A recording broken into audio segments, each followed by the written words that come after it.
I'm sure all of y'all remember by now the young black man, I think his last name was McNeil, who had his window smashed on his driver's side and was immediately punched in the face by a cop, and subsequently pulled out this vehicle and then further beat down by about 5 or 6 cops, right? Now they pulled him over because they claimed he didn't have his headlight beams on during inclement weather. They claimed it was raining. Well, first of all, it wasn't raining when they pulled him over. Number two, there was no inclement weather.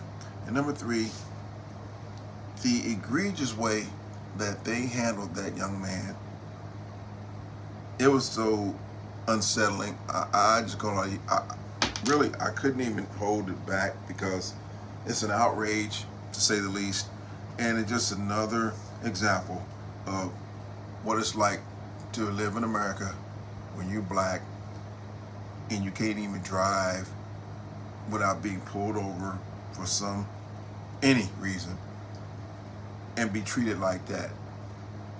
You got these people on the law enforcement side that were claiming, well, they asked him to come out of his car and open up the door 5 or 6 times.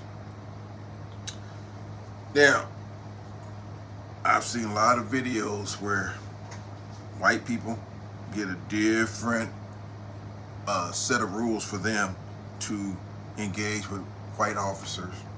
Sometimes even black, I guess, but for the most part, I've seen white people do everything except shoot a police officer, and sometimes won't even get a ticket afterwards. But back to this particular specific case, I can see if police officers want to take it to that level and force a guy or a woman out of their car because they wouldn't comply, they can hash all that out in court eventually, right? But what got me the most was when they smashed his window. The boy was just sitting there motionless still. He got punched as soon as the window was smashed. Now the cops' version of it is they told him to comply and he wouldn't, and all that BS.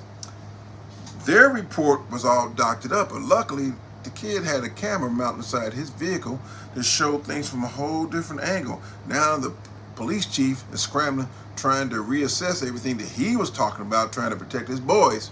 And now with Ben Crump on the case, I think the kid's gonna get a lot of money.